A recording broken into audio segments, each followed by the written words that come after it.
I'm your host, Lauren Geary, and today I'm talking to Jacob Galino. Now, here's a little insider knowledge for you guys. So Jacob actually is the reason, so let me go back. We actually knew each other in college, and he threw a Halloween party where me and my husband met. So I'm going to give him credit for this, okay? He threw a Halloween party. My husband and I met. We got married. My last name changed, and that's why you are listening to The Geary Theory, Lauren Geary, because he threw a Halloween party. All right, so I'm giving credit for the name of the show, kind of, right? That being said, Jacob started posting a story about his freedom from addiction from weed. And I instantly was like, that is interesting because nobody will call weed addictive. And that being said, we actually all recognize it's addictive, but we don't want to say it's addictive. Am I making this up? Tell me in the comments if you think I'm making this up. So that being said, we don't want to admit it's addictive, and heaven forbid we take the step further to say you should try to find freedom from that addiction. I don't think I'm making this up, but this is the impression I get from society, okay? Put in the comments if you think I'm wrong, right? Or if you think I'm right, tell me I'm right, right? That being said, we can say alcohol is addictive. We can say crack cocaine's addictive. We can say that watching television is addictive. But we can't say weed is addictive, and we can't say you should try to find freedom from addiction from weed. That would be crazy, right? I've even heard of people going to therapy and they say they're trying to find freedom from this addiction from weed. And the therapist is kind of like, why?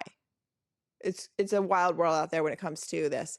So that being said, Jacob also goes into kind of the science and a little bit of the manufacturing of marijuana.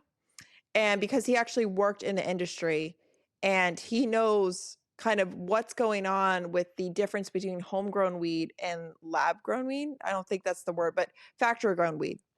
And he kind of talks about how they are significantly two different things. And the quality of those things are also very different.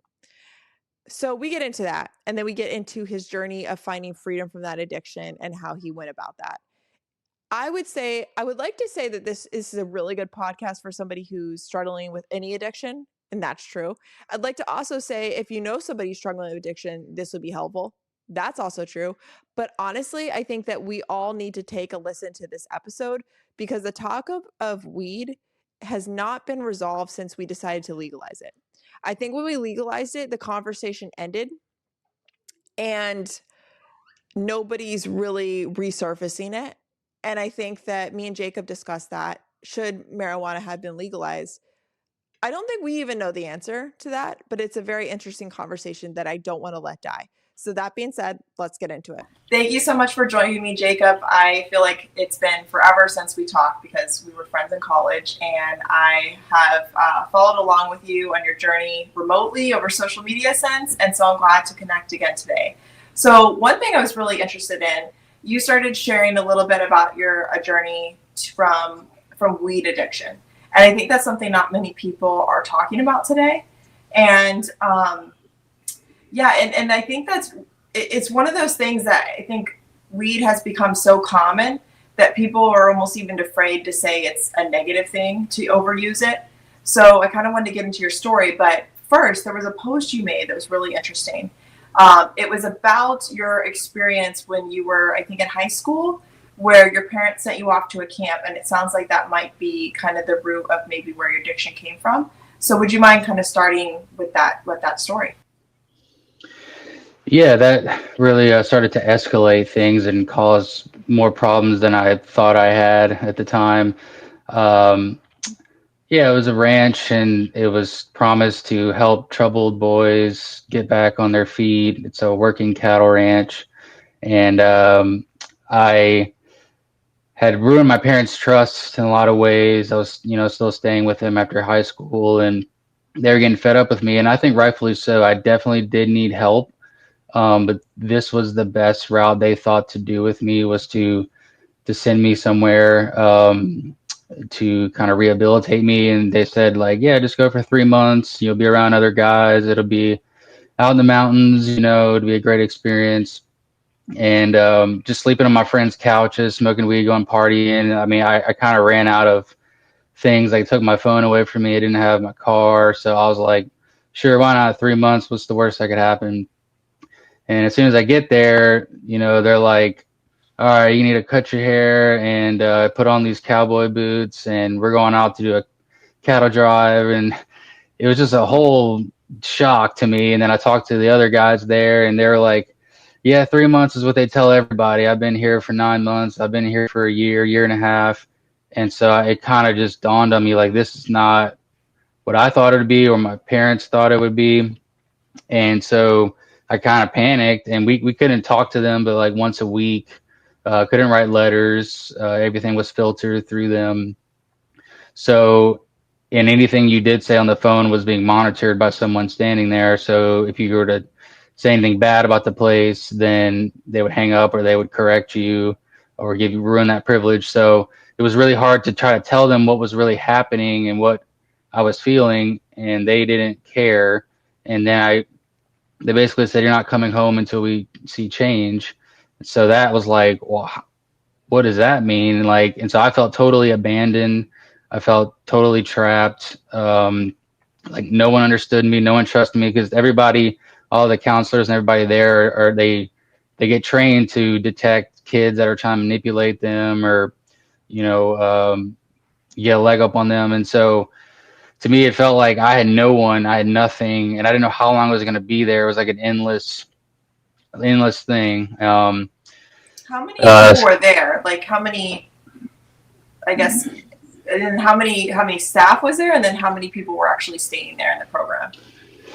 There was there was a boys section and then an adult section. So I had just turned 18, and so I was in the adults. So but they had at that time it was like 3 staff members and mine, but in the boys they had a lot more, like maybe 10 to 15. And the amount of boys or men, the amount of guys I was with, so I actually, to tell you, I went there twice. And but the first time it was probably 5 to 8 guys.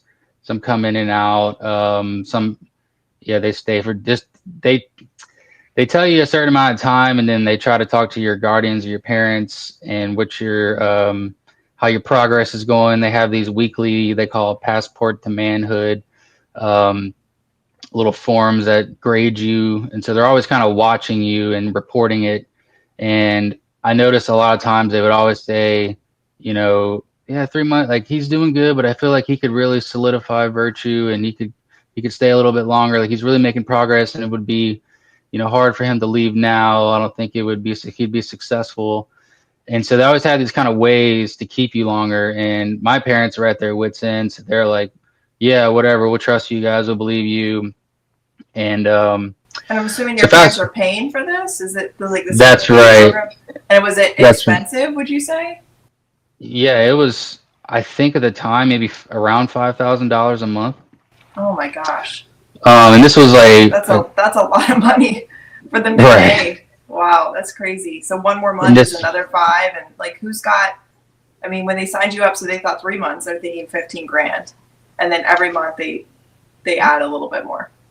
Right. Wow. This was a Catholic ranch. It wasn't like run by a diocese or archdiocese or anything, but they were claiming to be Catholic of a certain religious order, and so we got through that. We had to go to church on Sundays, and we had to have these talks on virtue and watch videos and things. But it really totally warped my understanding or thinking of God. I was at a very vulnerable stage in my life, and it really just damaged how I viewed Christ and religion and the Catholic faith. So yeah, I was there for 4.5 months the first time. My parents came to visit, my family, and everybody said, hey, we think you need some more time, and for all the other reasons. And my dad said, you know what? He made me write like a little covenant type of thing that says like, I'll do this and this and this and this once I get home.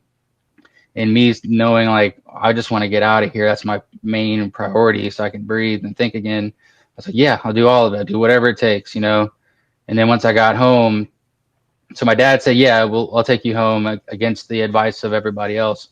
And so he took me home, and then I was like, man, once I got home, I was like, man, you have no idea what I went through. Like, this is what really happened. I can't follow all this covenant thing that you wanted me to do. And he felt betrayed if because we had like a deal or something, but I was just in survival mode. I was like, I need to get out of here because it is ruining me. And so that created another just huge division with my parents, and that led me down a um, deeper path of just drugs and addictions and partying. And because I just left them again, and it caught up to me about 9 months later. Got arrested the day after Christmas in New Orleans with a DUI, and so I went to jail, and I was there for 8 days. And I didn't know, but my parents were talking to the DA, and they got an agreement to say, okay, let's send him back to Wyoming for a year, court ordered. And I didn't know what my consequences would be, or sentence. I thought it'd be probation, perhaps. But yeah, once I realized it was another year there, I just really fell into like a lot of despair, helplessness, hopelessness. And it was different staff that were there. There were more ex-police officers and way less tolerant, I guess you could say. So was it worse the second time? Like the people that ran it, you felt were harsher? Definitely, just a lot of verbal abuse, physical abuse. Um, so, yeah, that really shook me for a very long time. Was the second time, were they still going by we're a Catholic place? And if that's the case, were they like showing less signs of Catholicism, or I guess what was their spirituality take once you actually got there? Like, did they have mass? Did they have a priest come by? Like, what aspect of this would you actually say was Catholic? Right. I mean, they would talk to us about like theology of the body sometimes, or we'd have like virtue nights once a week at their house. And it just, it felt very artificial and fake because we knew the manipulation that they were doing to us, like with our families and with the system of the program. And so it was very surface level. And for you to, even if you wanted to change, it's like they wouldn't really ever believe you. They think you're just faking it till you making it, and saying like, yeah, I'm good. I get what you're saying totally. I'm a good guy now, and I'm changed. And so they always be skeptical of you, and you always felt like you're looked at as like a problem, or you're constantly being like analyzed. And they would talk to your parents, every week, and it was just this confusion. Like I would, so during that time when I was there, I really just surrendered to God as best as I could because I literally felt helpless. And because of that, I would like try to be by myself more. I would try to not be around the guys chopping it up and stuff, or when we're not working. But they took that as I'm being antisocial um, and reserved, and I'm not being like a team player or whatever. And so it got misinterpreted, but I had no way to like defend myself. And so I felt very misunderstood. But but I really did want to know God. Like I really did know I needed help. I just felt like with everything that happened there, it confused me so much more, and I didn't know how to be human, because they isolate you, and you're in this bubble, and you don't really you're not living in the world at all. And so once I got out after a year, I just didn't know. I felt paralyzed being in public. Like I didn't feel like anything on myself that I knew of myself to be. So it was trying to take on a whole new persona, but I had all these unprocessed trauma and wounds going on there.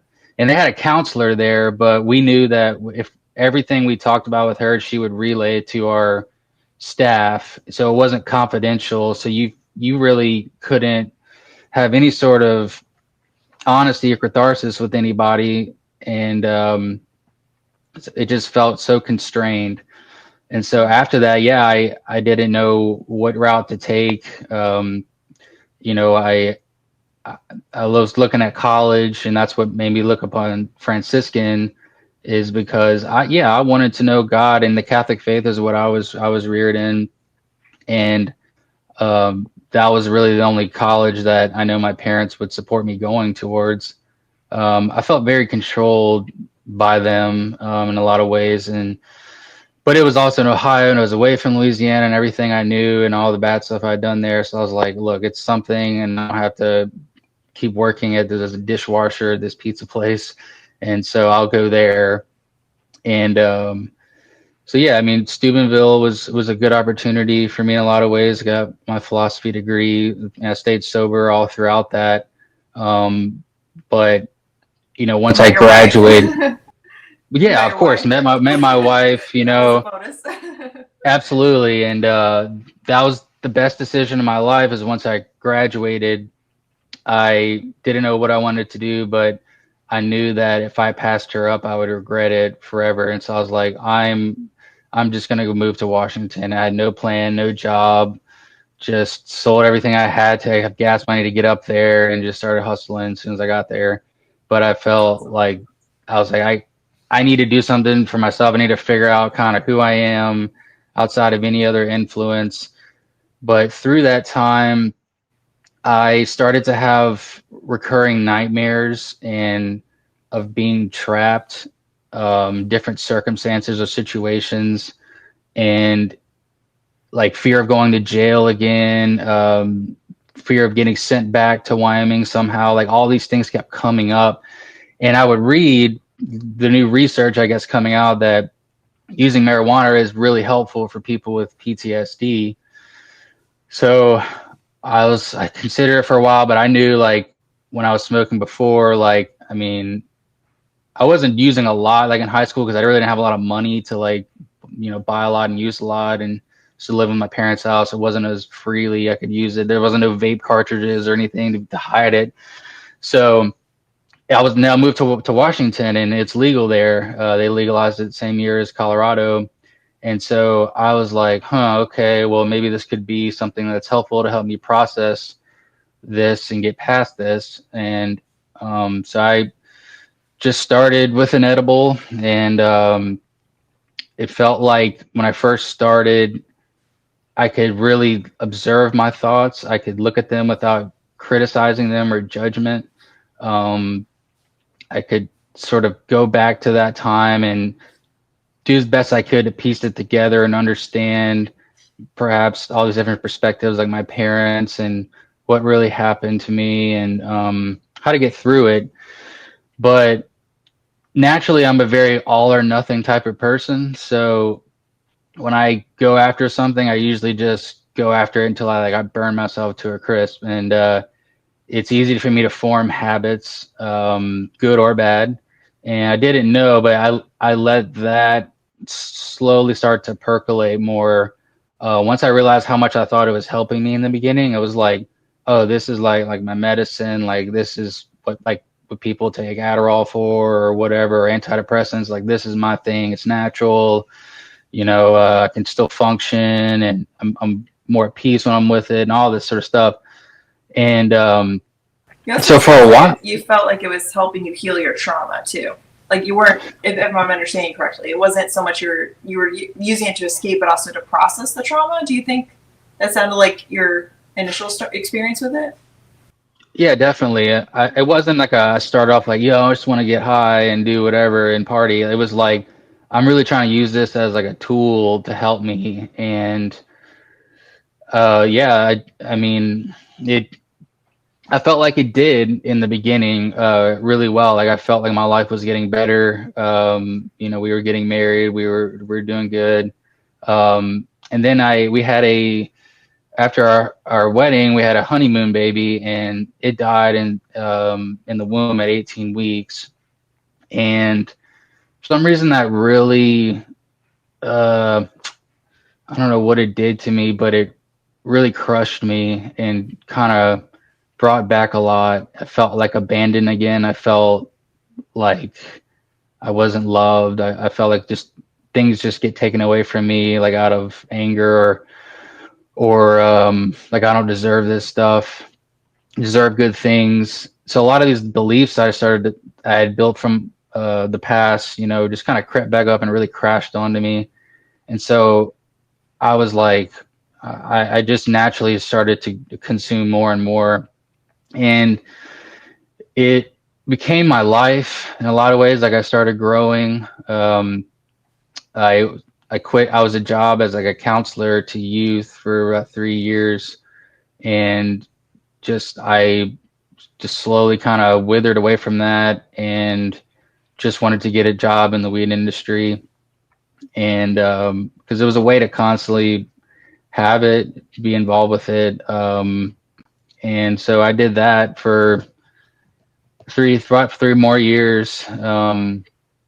And through COVID and everything, like that's what really kind of made me isolate so much more.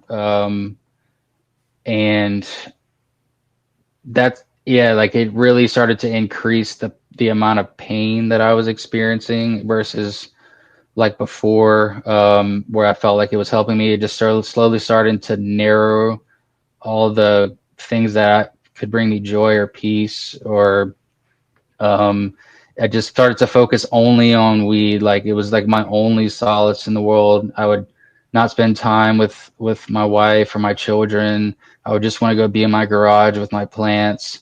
I was working a job constantly. I was being a bud tender, so you're just selling it in the store. And then if I wasn't there, I was hanging out with my buddy, smoking weed at his house.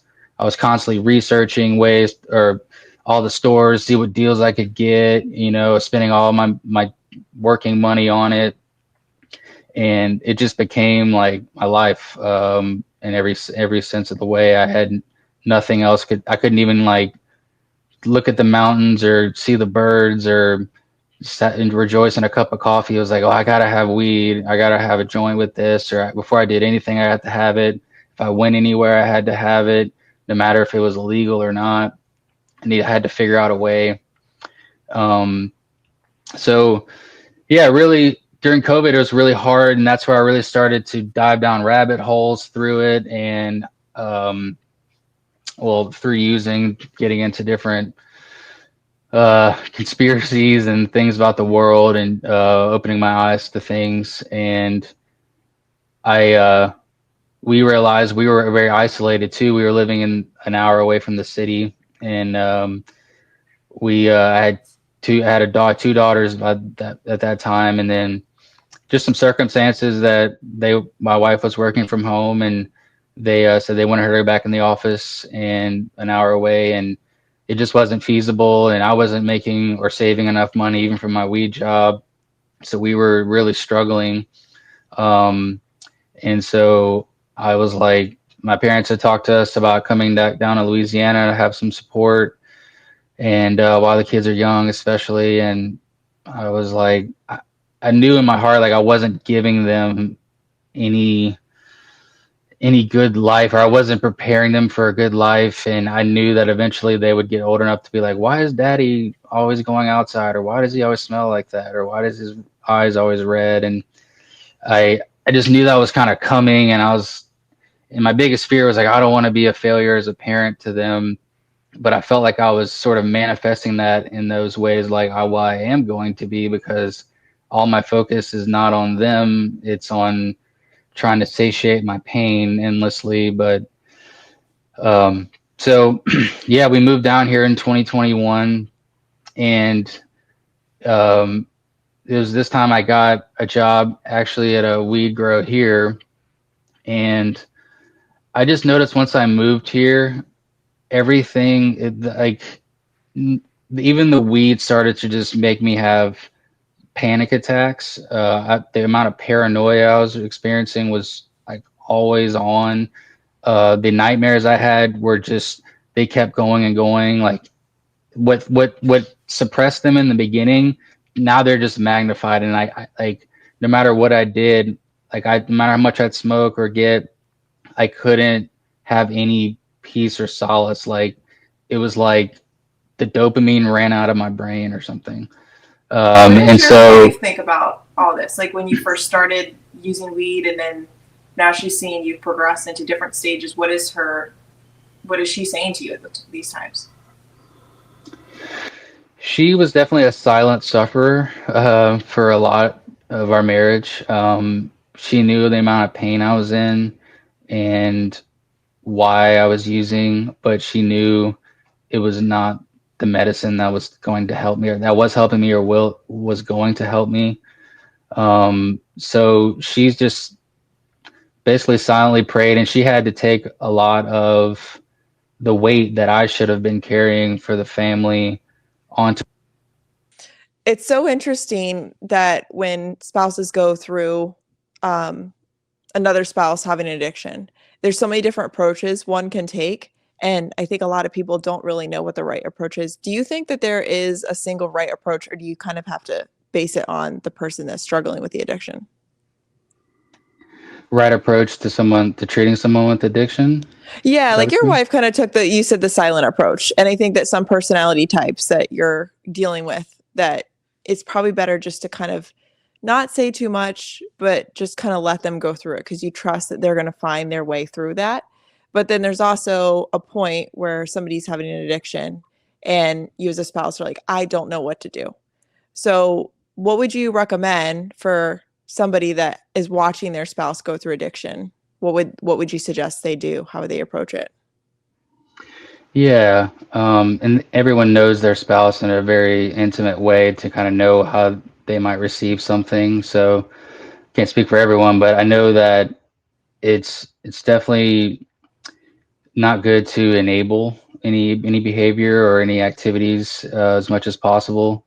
But definitely not shaming them, because that is counterproductive and they won't be receptive to it. And really just understanding it's like an illness, and they're trying to provide themselves with the solution or the medicine that they think is helping, but they can't see that whatever that medicine may be is only further causing, it's only further deepening and solidifying the pain versus healing it. So Yeah. I definitely think, my wife was very good at planting seeds and trying to talk to me when, like, usually she would try to talk to me after I got high if there's anything she knew I was in a place of some sort of receptivity and I wasn't irritable or on edge, because that wouldn't result in anything productive if she tried talking to me while I couldn't use for some reason. So it was those ways that stacked up that when I eventually came to that breaking point, and that all those sorts of ways that she planted seeds came back to the forefront. Mm. Even other friends that had told me things like, "Hey, man, much I think it'd be really good to take a tolerance break." And I just remember those few people that weren't just like, "Yeah, dude, whatever." Like they actually cared, or they saw something that was a little off or could be harmful to me. So all those things kind of came out, I guess, when my consciousness could receive it. So definitely, yeah, you don't want to enable the behavior as much as possible, but you want to be an active support, and to be there and to listen to them and to see them and to know they're not alone and that you're going to stay with them no matter what. Not this sort of conditional type of thing. Like I'm not Yeah. gonna, yeah. Yeah, that makes a lot of sense because you have to kind of also too when somebody's like at the point in the addiction where it's like, they're about to fall over a cliff per se. It's like, well then, then you might want to take different actions, but I like planting that seeds when you're in the right state of mind. You have to judge so much when you say things when somebody's suffering with addiction. So let's get into like the part of your story where now you're back in Louisiana. You're starting to really consider weeds maybe not that good for you because it's over consuming your life. So what happened that made you want to take that step to like give it up? Yeah, it was really the constant panic attacks and the constant nightmares, the always feeling like I'm in survival mode. I can't ever rest or have peace.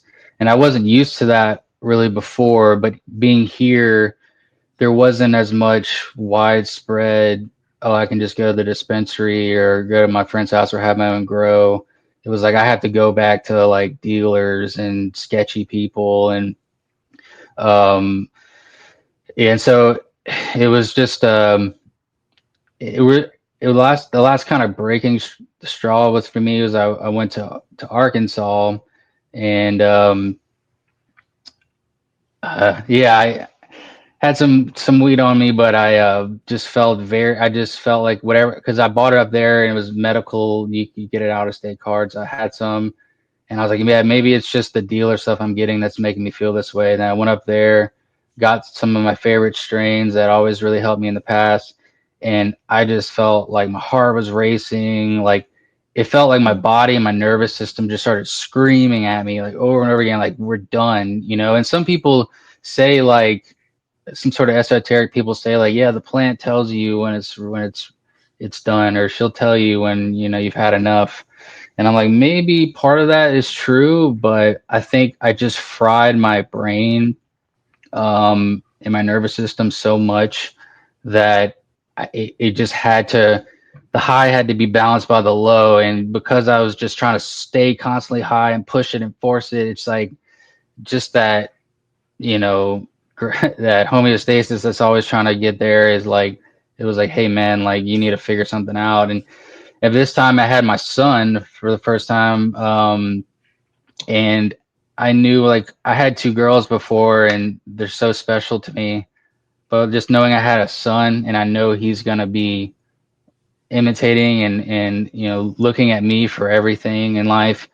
And I'm like, dude, nothing's getting, you've had 7 years of daily addiction with this and your life has not improved really in any way. It's only gotten worse.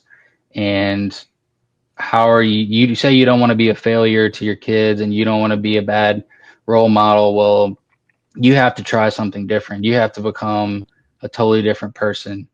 And so it's just this kind of realization. And then knowing I was working at the weed grow and I wanted to move up because I had a lot of knowledge and skills, but it was a dead end. And just the type of people I was around was just very toxic to me. And I'm like, I have to figure something out. And just it all kind of came coming to me at once. And so I just started researching like what can I do. And the best thing that I did in the beginning was I journaled. I journaled everything, basically like a pros and cons list, like what has weed done for me or what I perceived it to do for me, and how has it harmed me? Like, so I tried really looking at it. I wrote it all down. And when I came to look at it, it was like the cons were like this much and the pros were like maybe this. It was like, you know, you can't sleep without it. You can't eat without it. You have to go everywhere without it. You're constantly in brain fog. You have no energy.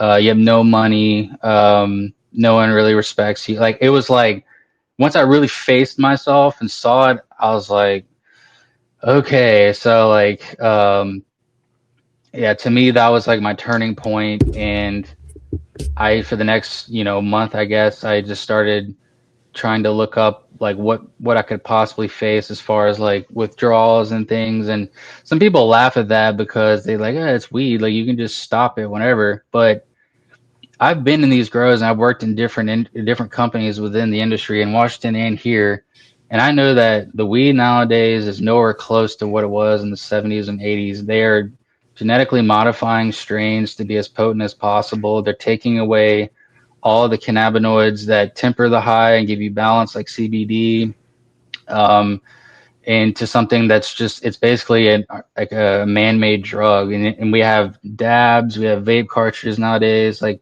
it's been a huge increase in what's called cannabinoid hyperemesis syndrome in hospitals. And a lot of that's come from oils, from dabs and vape cartridges, and a lot of throwing up, nausea. It's becoming a real thing because this is a new precedent we've set, and it's not what I thought it was in the beginning. Like, oh, it's peace and love, it's medicine, healing. You know, it really is. I've seen the people that come in and out of the dispensary. I've been around the people that work with it. It's like I just started to realize like so many of these people of us were just so broken and wounded, and we keep coming back thinking like this is going to get better and this is helping, and then I just got a real first eye view that like this is not helping. I mean, maybe short term there's good benefits for certain people for certain things, but I just from my experience just seeing so many different types of people in it, I just couldn't see all these kind of proposed long-term benefits. And yeah, I hated seeing the industry become this like it's a big, huge money grab. A lot of corporations swallowing up small, well-intentioned growers in order to just produce more potent product. I mean, I was working at a company that would change the names of strains in order to sell better because one strain wasn't selling because it had a dumber name than something that was like wedding cake or whatever the dessert strains that were popular at the time. It's like, because this one was called cream cheese or Mandarin cream cheese. And they're like, that's not selling. We got to call it green crack. And it's like, well, if this is medicine to patients and certain strains have certain effects, well, you could be harming the patient. But, and then the girl I worked at here they'd have to go put the weed through a remediation machine to kill all the mold and bacteria off of it. And I remember it went through this machine, but we got it tested and I saw a huge moldy nug, and I was told to kind of hide it away so they didn't see it so we could pass. Because if you get a whole room of flower for you and you're growing a plant from seed, and that takes 3 or 4 months, and then you get to testing and it fails, then you have to fail that whole batch of crop, and that's millions of dollars, perhaps, and Wow. depending on the size of the room. So you're going to get that pass, and you're going to figure out a way to get it done, and you don't, and then you're going to sell it, and so, Yeah. and Yeah. now, and I see it all over online, like especially in our state, there's lots of crap product getting pushed out, moldy product. What's the It's danger with the mold? Like, why is that so bad? where you're smoking powdery mildew Yeah, it's pretty bad. into your lungs, and so Yeah. who knows what really that does. And it's also they used to care for the plant throughout its life. So there are certain strains have certain time frames where it's best to be cut, but nowadays they have like, all right, every 7 weeks or 8 weeks we'll cut it, despite when that plant might need longer or time to flower. And when you cut it short, you really are introducing a lot of these kind of effects that can make things racier, or your heart beat faster, or you're more speedy. Um, Wow. and if you're, if the plant's sickly and stuff, and how you're treating it, and it's like, and it all kind of comes into play in a sort of weird way, like, well, you end up kind of smoking the plant's trauma or something, and in a Yeah. way, and they don't cure the plant anymore, so the curing of letting it sit and burping it in jars to let the terpenes come out and to let it mature, they're just pushing it right out. And so a lot of that's mostly everywhere, is just to keep crop churning. And so you're not getting a really well cared for product. It's really just like everything else, very monopolized and just a big, huge money grab. Yeah, it's see what you're saying essentially is that the weed people grow in their own home and smoke on their own accord. That is a radically different plant than the weed people are purchasing at dispensaries. Yes, I would say so for the most part, especially 10 years past since legalization. Like in the beginning, there was a lot more of the kind of Wild West, a lot of the small growers that um, could operate. But I noticed, like in Washington, before I left, there was so many big players that were just swallowing up the little ones, the little growers. New laws were being passed, and it just, in order to stay alive, you have to make certain profits, and time is money, so if you, whatever you can to push that out, crop as best as possible, you're gonna do. You know, you're gonna skip certain things or not account for certain things. So Is this new? Is the weed you get in dispensaries, if I understood you, is it more addictive, would you say, than homegrown weed? um, that's hard to differentiate because I was smoking homegrown with dispensary, and it's hard to say if one or the other. I know even if you do home grow, but you buy the seeds that have been hybridized and produced to have a lot of THC. I mean, I know I had buddies at home that have been growing for a very long time, but their lives have not seemed to get better. They just they've constantly has been smoking every day, all day. I know that dispensaries are more prone to shortcut things or to be deceptive about what they're selling or what pesticides are being used, what chemicals are being put in the plant. I know there's different laws for different states, what they can allow or what they actually test for. So I know having all that come into play, it does seem like a better alternative to grow because at least you know what inputs you're putting into the plant itself. You kind of know what you're getting, but as far as the addictive nature to it, I mean, I think that goes a little bit far beyond because I mean, a lot of things can be addictive depending Yeah, on the person, like right, right. Netflix or cookies or so I know that even if I only smoked homegrown weed, it would make me even more, it'd make me smoke it even more because depending how much yield you get, you could have pounds or per plant and that would last you so long, and so you'd always have supply, and so you're like whatever, yeah, I'll just keep smoking because it's not like, oh, it costs $200 to get a good ounce, and if I smoke it every 5 days, that's add that up the price versus if I grow my own, get the initial setup out of the way, you're making so much more yield, so it makes you just want to smoke it even more. So I mean, Just having it there gives you that option to have more, but yeah. not necessarily the plant itself. You're not sure if there's an addictive element one versus the other. What about, you said earlier there was the THC levels were different? Did I understand you correct? Yeah, like from what I've read is and studied is that the plants before legalization, especially like early in the 80s and 70s, the most THC that was within the plant flower wise was like 5 to 8% tops. And you had a mixture of other cannabinoids within it.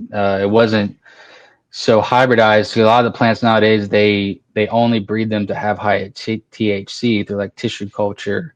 Um, so they take away CBD, which CBD is it counteracts the psychoactive nature of the THC. They're supposed to work in like synergy together, and CBD does have medicinal effects, and it keeps you more grounded and less, um, you know, I don't know, paranoid, racy, all the kind of negative effects people experience from weed. It helps you to keep you more calmer. And so if they're making that without it, and they're increasing the potency of it at the same time, um, because that's what sells. Most people that come to the dispensary, I remember so many people would come and they like, yeah, man, give me that 30%. And I would show them a bag that says 30%, but it looked like crap. It's been on the shelf for a couple months and it said 30%, and it was like $18 for an eighth. And then I'd show them this top shelf eighth, super frosty nugs, and it would say 17%. And they're like, nah, man, and give me the $18 versus the $50 eighth. And I was like, so many people that's what they want. That it's still a thing, even if you try to explain that it's not the THC percentage that determines the high. That's what they still want, most people. So that's what they market for, and they sell a lot for is getting something above 25% THC in the flower is usually going to sell better than something lower, unless you're like you're a particular type of smoker. Yeah. Interesting. There's so much to this, especially somebody coming in trying to learn about it. So CBD is the element where it kind of is the calming. I've seen where people almost advocate somebody that has was it where they, I forget what the order is, where they can't stop moving. Do you know what I mean? Oh, like seizures, epilepsy, Parkinson's. Yeah, Parkinson's. yeah, yeah. So they'll take high levels of CBD. Is that right? And then it kind of calms them down. Is that, Hmm. am I understanding that correct? And that's the calming nature of it. But then the THC Yeah, is the high element that yeah. people are CBD looking. is So not. people want more Yeah, of that. right. I mean, Yeah. it acts on it acts on our brain just like any other high dopamine type of input. Like sugar or um, junk food. Like it ignites all that same area in our brain. And Mm. so anything that kind of gives you those pleasure chemicals you can be more susceptible to wanting to use all the time. Um, but yeah, CBD is non-psychoactive, so it's not something that intensifies the high in any way. Interesting. So you started to, this is like an interesting point in your story. So you're kind of thinking you want to get out of, like, for your own personal life, you want to like stop taking weed, but then your whole livelihood is around weed. So how did that impact your decision to kind of step away? Yeah, it was very hard because um, I've been into the reggae scene for a while.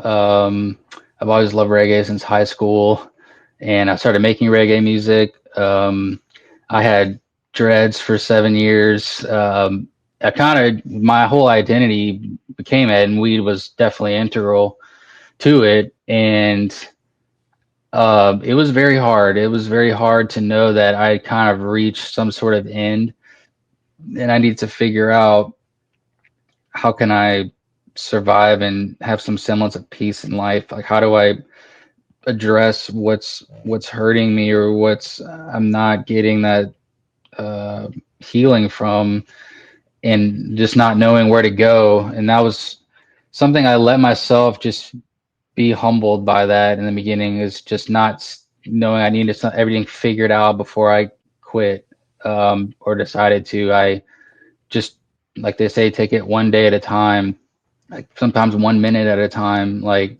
Um, and so like what really helped me, yeah, was I, I made a list of my whys, and I looked at that every day, and it just put it in my mind. I put it out onto paper, and that really helped me to see things for as they really were. And I gave myself a lot of grace in the beginning. I didn't say like, I'm done forever, and this is it. It was like, let's try something new. Let's do something different.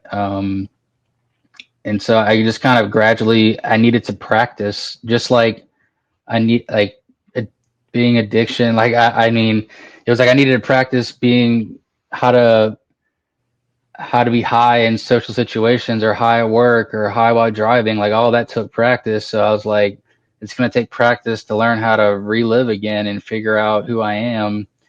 And a lot of what helped me too was reframing um, sobriety, and knowing that all the same things that it took to be addicted, I could reframe and channel that towards my sobriety. So, because when you're addicted, are you have to have a lot of grit, determination to use. You have to have a lot of courage, especially in sketchy situations or run-ins with the law, depending where you're at. Um, you have to have a lot of persistence. You have to be a lot of very resourceful. All these kinds of things I started to realize like were actually strengths that I might have had, but I was missing the mark, and I was directing them onto this plan. And kind of became like a challenge to me. I was like, let's see how high I get. Let's see how much I can smoke. Let's see if I can get away with this or that. And it was just like a misdirected sort of thing. But I started to think about and reframe, like, yeah, you actually do have good qualities, but let's put that towards something that's going to benefit you long term, even if you can't see the short term. So it was a lot of trying to form new habits, a new structure and a routine, And the miracle about all this is I was still trying to figure this out, but I was still working at the weed grow, and I quit. And I just stopped, and I was like, people are like, yeah, let's go smoke at lunch. I'm like, no, I'm good. And it was like kind of unheard of, like, well, okay. And because I was like, I need to find another job, and I need to figure out something different. And I know a lot of jobs, test for drugs and stuff, and any depending on your area, good jobs. And so I was like, this is good in that sense too. If I need to find something like construction or whatever, or some other industry. So it really just gave me time to learn how to sit with my emotions instead of trying to figure out why and process and go through the deep past and all that. Like I was like, let just be, like let's just figure this out as we go, and have a plan in place, but don't be so rushing the process, like trying to rush my healing.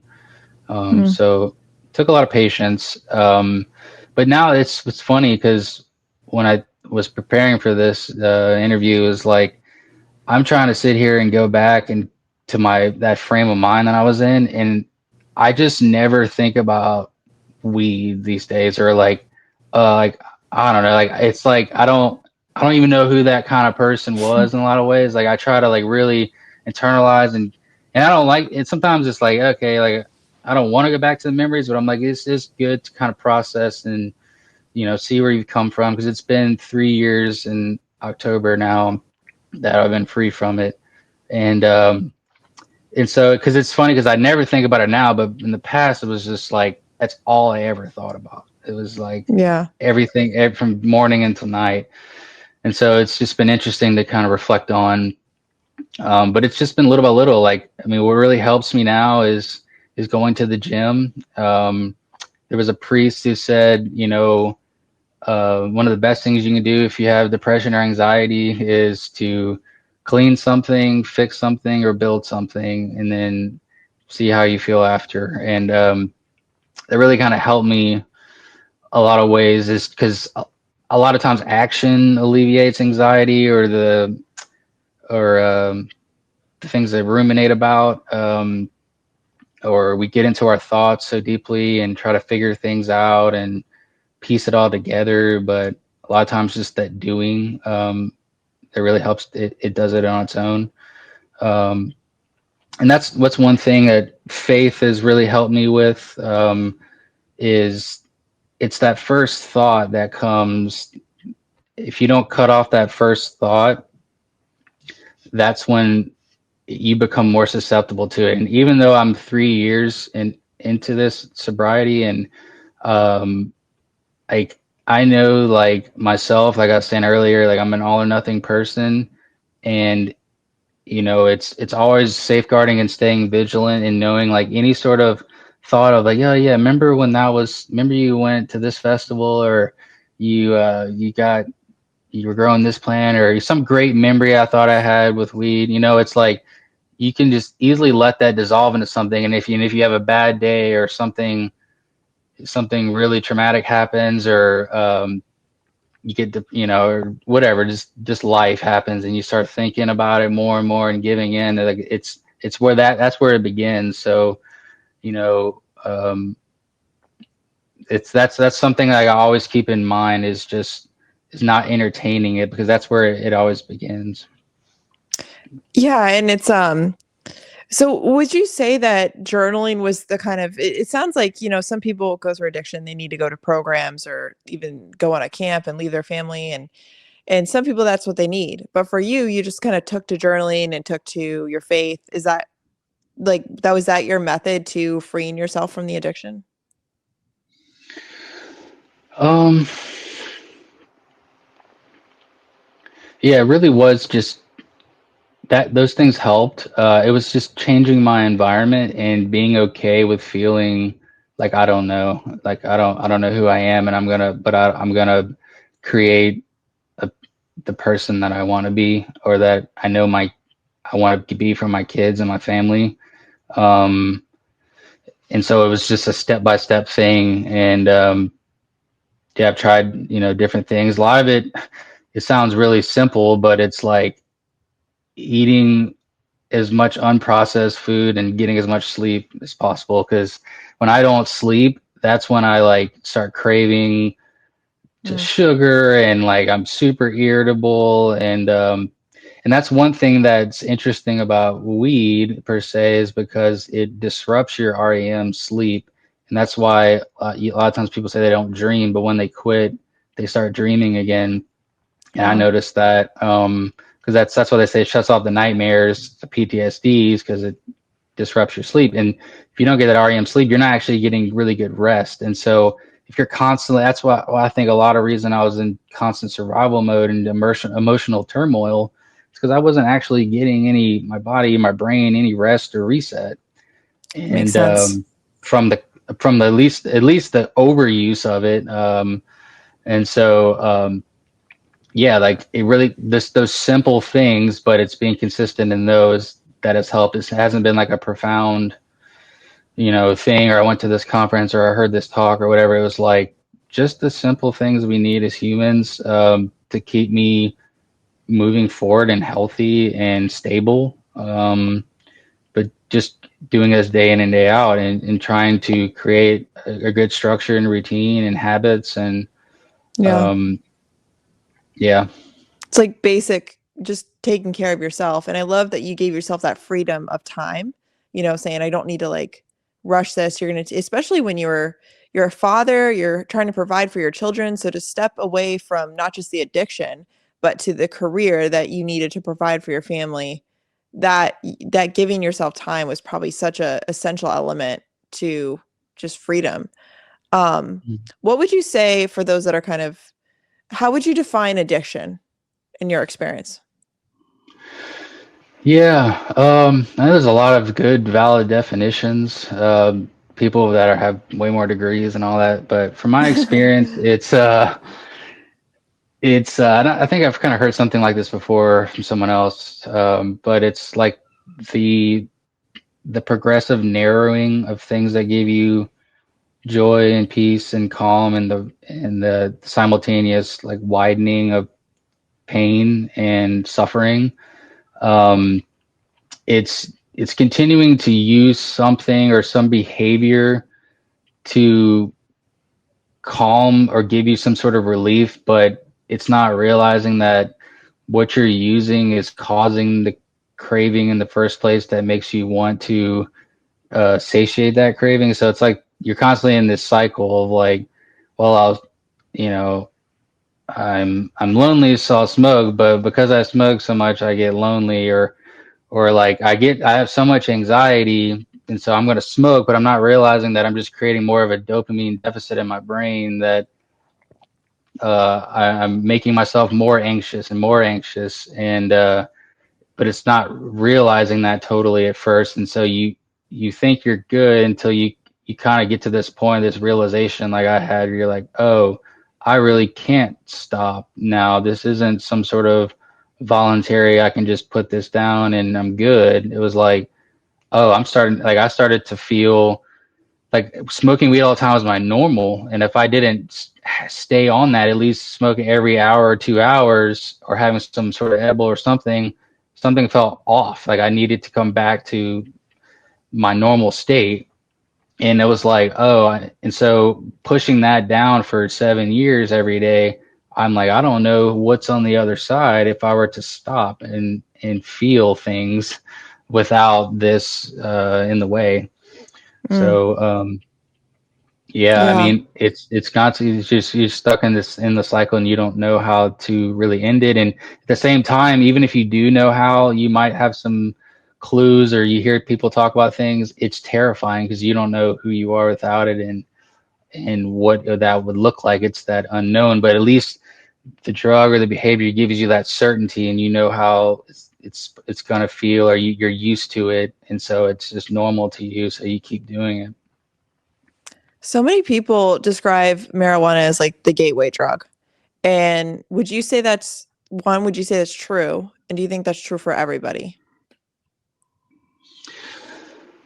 Uh, yeah, I don't know about the gateway the gateway drug thing. I know it's becoming more easily accessible and widespread, and it's usually more still that more benign thinking, like it's just weed or um, versus just being a teenager and smoking crack right away. It's usually Yeah. not that progressive. Yeah, I mean, I know for me it was I'd say cigarettes were the biggest gateway drug. It was like the first time feeling like a huge like buzz in high school, and um, that really kind of made me want to try other things that were accessible, like alcohol and weed.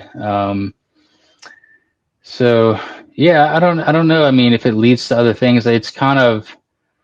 I was somebody that didn't really want to go into like pills. Like I tried pills before, but they didn't really jive with me that well, or it wasn't really my thing. Thank God, I didn't get hooked on. But I know that I know that weed, in a sense, it definitely makes me more prone to other vices. Like if I'm having the munchies, I'm just gonna overeat and I'm gonna eat dumb crap. I'm gonna be lazy. I'm not gonna want to be productive. I'm okay with being bored, slothful. When I didn't have it, it made me angry and irritable. Like it led to a lot of other vices down the road, or because of it, at least to me. Um, so yeah, I mean, did that answer your question? Yeah, no, definitely. What's so interesting is that what I was so drawn to talking to you about your story is that there's such a stigma right now with alcohol and in general, that's always been a thing. But where people think, we have Alcoholics Anonymous and that addiction is mostly related to alcohol or more severe drugs, you know. So, but what's interesting is that now weed is legalized and nobody's really talking about an addiction to weed, yet we clearly see it in our culture. I guess, what do you think needs a change for us to look at addiction to weed as something that we need to break free from, like we do with alcohol? Um, I think more and more people are realizing it. It's just it hasn't become a topic yet that people want to discuss. But I know, seeing things online, like there's like on Reddit, there's a whole thread called Leaves, and it's Mhm. about people wanting to quit, and it's got a ton of view or a ton of Traction, subscribers or yeah. whatever, Reddit, yeah, Yeah, and yeah. it's like, and another one called Petioles, but I know it's a thing, and I know people know that it's causing a lot of problems in their life, Yeah. but it's just propaganda, like just like alcohol, that has a lot too. I mean, it sells, it makes you feel good in the moment, but I lost track there. Yeah, it's uh, well, you're talking about Reddit and there's a lot of people on there that are addicted to weed that are trying to break free from it. So you feel like there is a movement of people starting to recognize this, especially probably with the legalization of it, that more people are using it. yeah, and I think the widespread access and the easily able to get it too, it makes you want to try different things more and more, and it's cheaper some places, than others. So it's like, well, it's not really taking a hit on you in any way to try it or use more, or try different forms of it like dabs, or any kinds of like oils that you ingest. Do you think legalizing weed and making it so accessible? I mean, I'm in Connecticut and there's so many dispensaries, and it seems like every time I see a new storefront popping up, it's another cannabis shop. And what do you think? Do you think that we should have legalized marijuana? And then, so let's start with there. Do you think we should have legalized marijuana? I didn't believe that you should jail people for it. Um, so, I mean, I wish it could be. I don't know, because I wish it wouldn't have to become this huge corporate thing that it's doing nowadays in a lot of states and places. Yeah. And a lot of the players that are getting into it don't have the best intentions, or don't really care about the plan or the patients or people. So that's become something that's concerned me over time and hurt me. Um, but yeah, I don't know. I mean, the way it's going now, yeah, I don't agree with a lot of the practices and the deception that's being proliferated through it. And but I don't know. At the same time, I just don't Yeah. think locking someone up for it is going to be helpful. I was locked up for it, and it doesn't change you. Just like most people that go to jail, they don't get corrected, or they come back Yeah. out better. Yeah. Yeah, it's a tough issue because yes, I agree. I don't think somebody should go to jail for being caught with marijuana. But on the other hand, when you talk to me about the way that they're changing the industry by just the fact that it's legal and now people can produce it. And then I do see, like I mentioned, so many shops that I think people that maybe used to do it as just a once in a while thing when it was illegal are now it could be a full on addiction because of the access to it. Um, I've even heard, correct me if I'm wrong, that in areas you can get it like delivered right to your house legally. So it's kind of like you could just be sitting at home and it's like DoorDash, like it just shows up, which is very, it's so accessible. So with that accessibility, there has to be an increase in addictive people. But then on the other hand, I agree with you. We shouldn't be locking somebody up and sending them to jail. So I don't know if we found the balance, and I don't really know what the answer is myself. So I can see where there's the conflict with that. Yeah, it's a whole new horizon. It's still young, and it's only been 11 years now of it. And I know there's a lot more of a push for home grow in most states, and a lot of the states that are legalized, you still can't home grow. Like they only want you going through their dispensaries, their Mhm. growers, because that's where all the tax revenue comes in and all that. And so Right. you can see like it's just become this thing.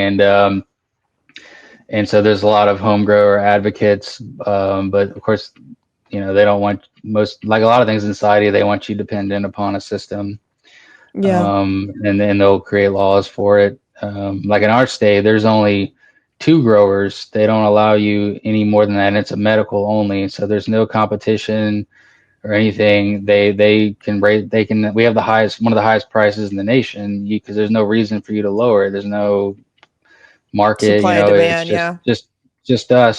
So you get what you get, and they created it that way. We have state lawmakers that are involved with it, and their families are in the industry, and it's just this whole kind of thing. So, Yeah. but yeah, I mean, I don't, I think like CBD, I mean, even like topicals, like I remember I took a topical that had THC and CBD in it, and actually CBN. Um, and it really helps for where it helped me for like my back and different soreness or that I have from my muscle aches. And I know some other family members have taken it and it helps. I definitely think there's good benefits for it, but there's also a lot of risk, and that's why I think a lot of education needs to come in to be real about it and to know that cannabis withdrawals and they're real, and as well as knowing that you can get caught up into addictive use, and um, it's I don't see why that's so hard when we can know that people get addicted to the internet and cookies and sugar and PORN all the time, but we can't say that has addictive qualities to certain people. I just Yeah. think that's going to become. I think it's becoming more prevalent as legalization and the access has been more widespread. I think it's inevitable.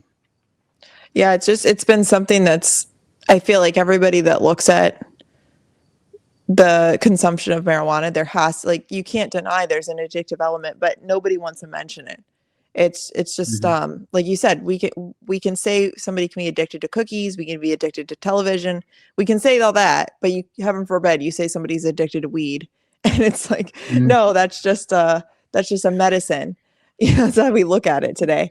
Um, it's so interesting, your story. What would be the advice to somebody who's hearing your story or going through the struggle where they're like, I'm experiencing the addiction, I want to get free from it. You had your own method. What would be a general place where you'd recommend somebody start if they're trying to break free from this?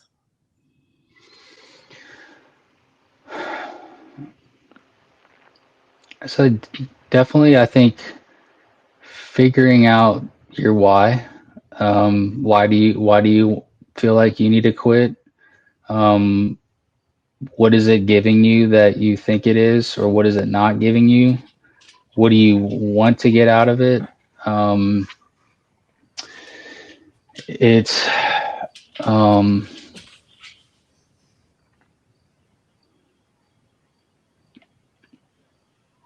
kind of losing my train of thought here. Sorry.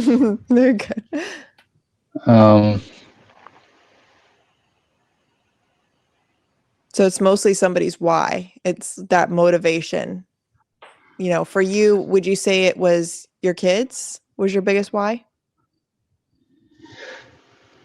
they were a huge part of it. I think it was just knowing that when I get to, it's not gonna make my life better. It's just gonna keep making it worse. And once I like saw, I guess for some reason the logic helped me, or just seeing it on paper, what it really did versus what I imagined it was doing or it used to do. Like for instance, I tallied up all the money I'd spent over it in 7 years and per month, and I know I spent over $100,000 on it, and it was like, Wow. cool, this was a great investment and something that just stole all of my energy, focus, drive, sort of purpose. It was just realizing that, and coming to terms with it and being real with yourself and facing the reality. That was like the first step to seeing what else there could be. Um, for me, that was what really set me on a path of healing. Yeah, and it's kind of like putting it on paper, like you mentioned earlier, of the pros and cons. And I think that really solidified for you the cons severely outweighed the pros. And then when you put things together, like my money that I've spent on this, what have I gotten out of it? It's like the realization of that. I think there's a lot of power to writing things down so you can see things objectively, not with your emotion involved. So yeah, Mhm. I think that's an amazing story. Um, Final question. What would you say, how has your faith been throughout this journey? I guess, what is your faith journey through this process? Yeah, it was. I felt very. I believed in God throughout my addiction time, but I didn't have any sort of intimacy or trust or relationship whatsoever because for some reason it just internalized that God was something to appease, some sort of, I need to do a checklist in order to win his love or win his approval. And I didn't ever really know a way out of that. Um, and, through my journey, looking into church history, trying to examine what do I believe again, and what do I still struggle with, because I was raised Catholic, and for some reason I found some videos online of Orthodoxy, of Eastern Orthodoxy, and I was close to or familiar with it because a lot of the reggae scene, um, it comes from the Rastafari community, venerates the Emperor Haile Selassie, and he was an Ethiopian Orthodox Emperor of Ethiopia.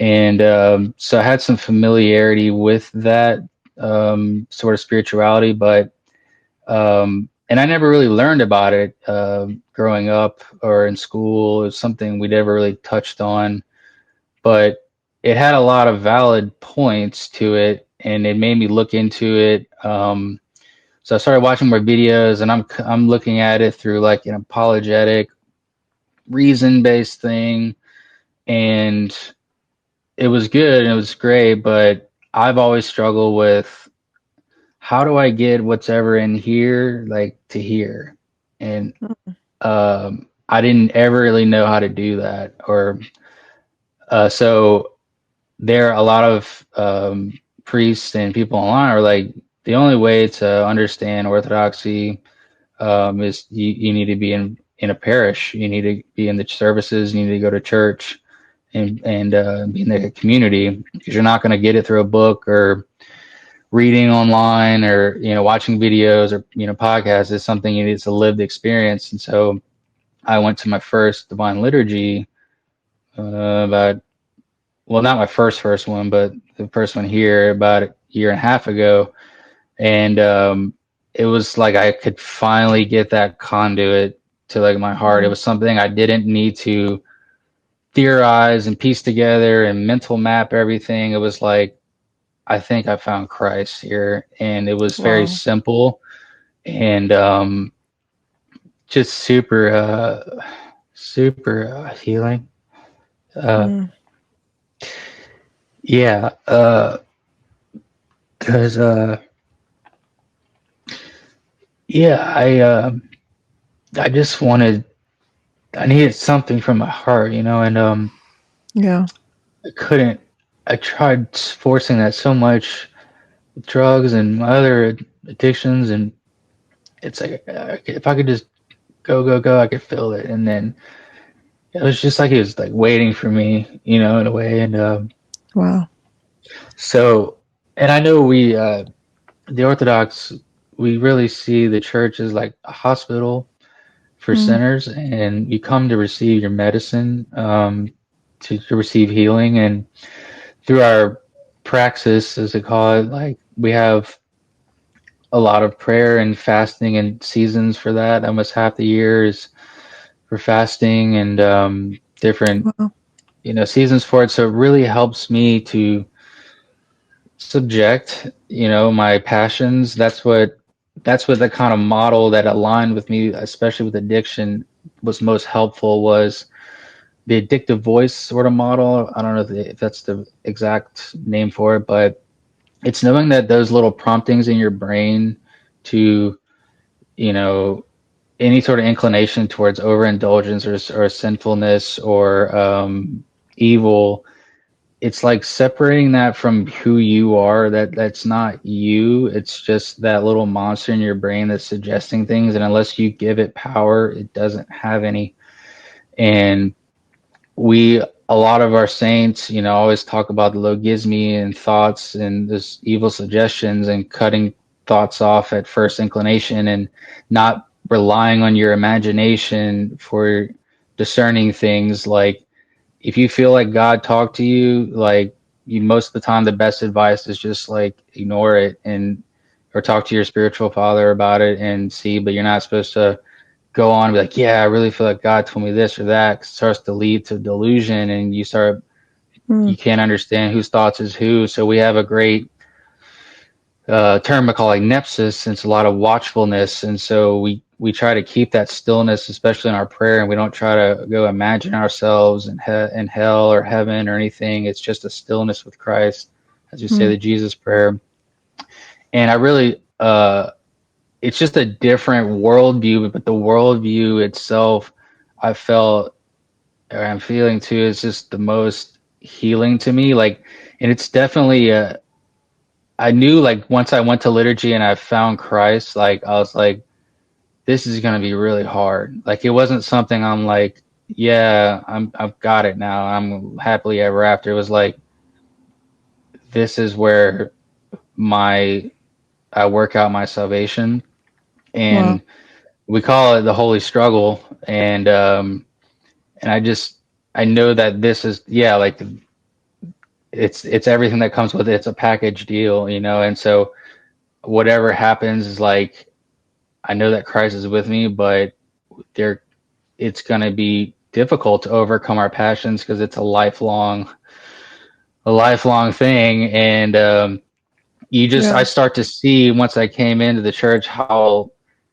sinful I am, and how far away I feel from Christ, Mm. and just the humbling nature of it. And things that happen once you're about to get baptized or chrismated and are after, and it's like you just you feel like you're in this ark, and you're surviving the waves, but it Yeah.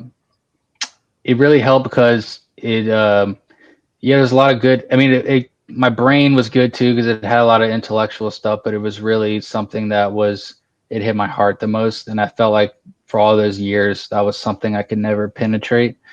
Mm. Um, and so stepping foot and having the courage just to come and see, it wasn't like I'm doing this. It was like, let me just see what this is about, and Wow. it was just like God was like waiting for me. So.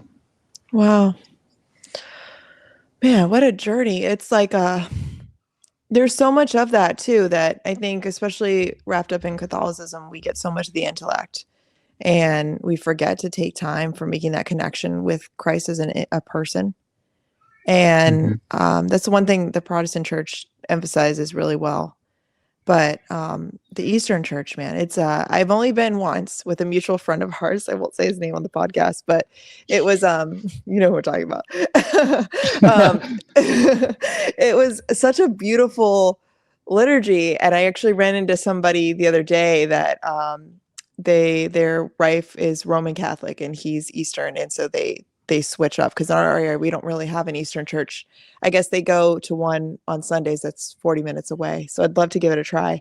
It is so Mhm. beautiful. The icons there, I feel like when I walk into those churches, and it hasn't been recently, the beauty of that is just captivating.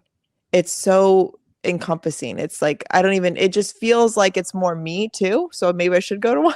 So Yeah. that's amazing. That's really beautiful. Well, I thank you so much for being so open and vulnerable with your story because I think so many people will benefit from this. Like we talked about, there's so many people that are struggling with this or know somebody struggling with this. And because it's such a taboo to even say it's an addiction, I think that's the biggest block for people finding freedom from addiction. Unlike what you see with other drugs, it's people are more open to say there's an addictive element to it. So thank you for being probably one of the early people in this world to like come out and say, yeah, this is addictive. It can affect your life negatively. And the beauty of how you've being able to allow Christ to transform you by freeing yourself and letting go of that is so, so inspiring. Well, thank you.